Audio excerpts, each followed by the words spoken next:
자, 안녕하십니까 여러분. 우리 숲의 이태준의 자연과 문헌이라고 하는 작품을 한번 보도록 하겠습니다. 이 글은요, 수필이니까 이 글에 나오는 나는 작가 자신입니다. 그렇죠? 모든 문학에서의 나는 허구적 대리인이거든요. 따라서 작가라고 할 수 없지만 유일하게 뭐는 수필은 작가 자신이라고 할 수 있습니다. 이게 또 수필의 가장 중요한 특징 중에 하나라는 걸 잊지 마시기 바랍니다. 그렇죠? 자, 그런데 이 자연과 문헌이라는 작품은 비판적이면서 사색적입니다. 우리가 비판이라는 것은 잘못을 지적하거나 공격하는 것을 비판적이라고 하고요. 사색적이라는 건 어떤 것에 대해서 깊이 있게 생각해 볼 때 우리가 사색적이라고 하는 겁니다. 이 사람은 자연을 예술가들이 어떻게 대해야 하는가를 깊이 생각했다고 할 수 있죠.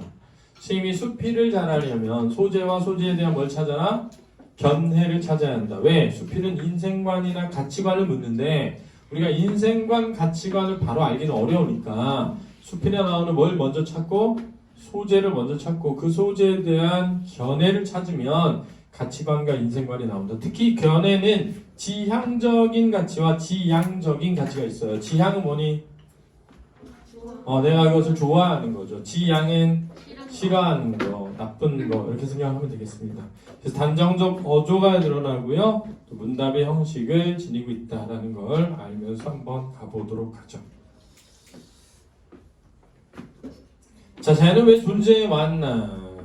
모른다. 그것은 영원한 신비다. 단정적 어조예요. 그렇죠? 자연은 왜 아름다운가? 모른다. 그것도 영원한 불가사의다. 문답법이죠. 반복적으로 표현하고 있고요. 자연은 왜 말이 없는가? 그것도 모른다. 그것도 영원한 그의 침묵, 그의 성격이다. 그랬으니까 의인법도 쓰였네요. 그의 침묵, 그의 성격이다. 그랬으니까 의인법 쓰였고 비유법 쓰였죠. 우리는 자연의 모든 것을 모른다. 우리는 영원히 그의 신원도, 이력도 표현할 수 없을 것이다. 오직 그의 신성한 존재 앞에 백지와 같은 마음으로, 자, 백지와 같은 직유법이고요. 순수한 마음입니다. 순수한 마음.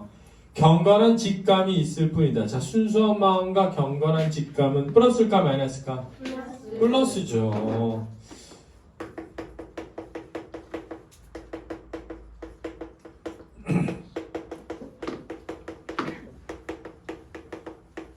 자, 요런 게 중요하다는 겁니다. 왜? 지향적 가치입니다, 이게.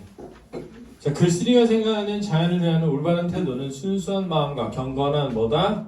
직감이 되겠습니다. 이걸 가지고 돼야 돼 라고 생각하는 거예요.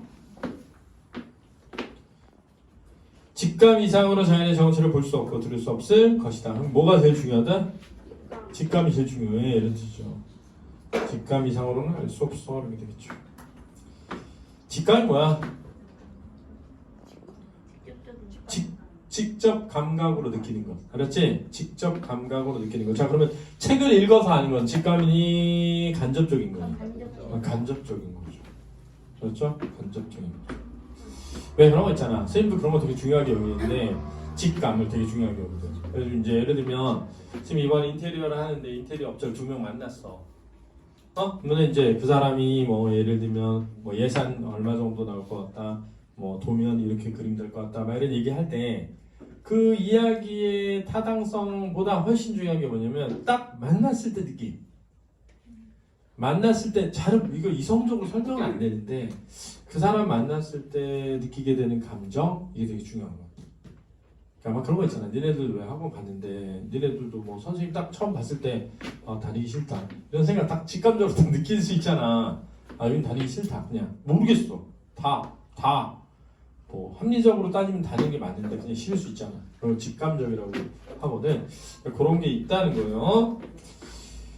직감 이상으로 자연의 정체를 보고 들을 수 없을 것이다. 자연에 대한 우리 인류의 최고 능력은 뭐다? 직감일 것이다. 여러분 화자는 직감을 뭐하고 있어? 긍정적으로 이해하고 있구나. 이렇게 이해하면 되겠죠. 한 사람이라도 좋다. 자연에 대한 솔직한 감각을 표현하라. 자, 이 솔직한 감각이 뭐라는 거야? 직감이죠. 금강산에 어떤 문헌이 있든지 말든지. 자, 그럼 문헌은 긍정이야 부정이야? 부정인 것 같아요. 지금 보면.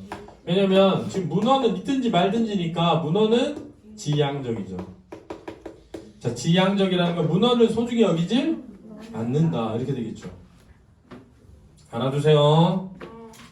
백두산에서 어떠한 인간의 때 묻은 내력이 있든지 말든지. 자, 때 묻은 내력도 플러스야 마이너스야?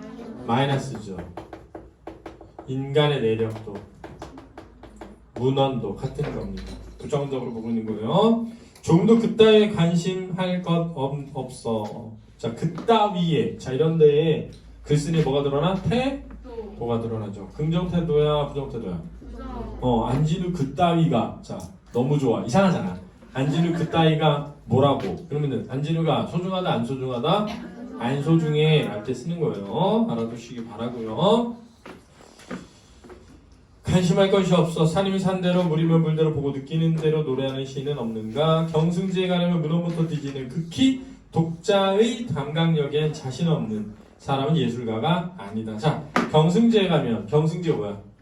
명승지죠. 뛰어난 곳, 아름다운 곳. 문헌부터 뒤지는 저네요.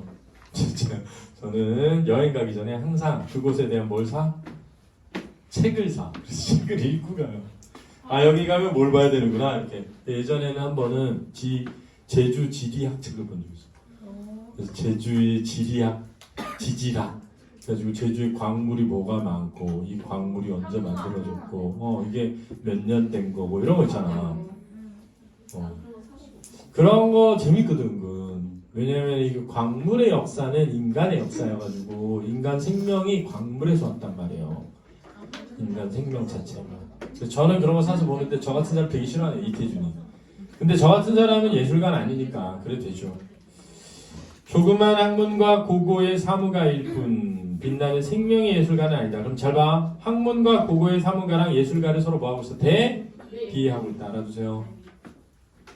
금강산은 금강산이라고 이름 붙여지기 훨씬 전부터. 자 여기서 금강산이라고 이름 붙여준 걸 두 글자로 뭐라 그러게? 내력. 다른 말로? 장명. 약간 내력 했잖아. 저 앞에 칠판을 보면서 이렇게. 내력. 문헌. 이렇게 하시면 문헌. 문헌에 보니까 금강산은 1413년에 누가 금강산이라고 이름했군. 이럴 수 있잖아. 그게 내력이지. 이름 붙여지기 전에 태고부터 엄연히 존재했는 것이다. 자연이라는 거죠. 왜 자연이 스스로 그러할 연이잖아.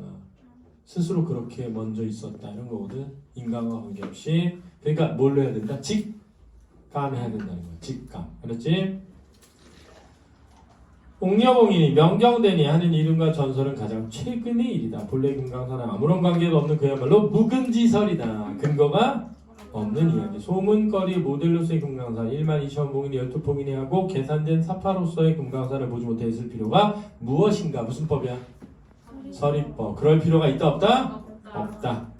금강산이나 백두산이나 무슨 산이나 간에 그들은 태고부터 항구히 살아가지고 있는 것이다. 물은 지금도 흐르고 꽃과 단풍은 지금도 그들의 품에서 피고 지거늘. 문헌과 전설이 무슨 상관인가? 자, 문헌, 전설 같은 거야. 그렇지? 플러스 마이너스야? 마이너스. 내력 다 같은 거다.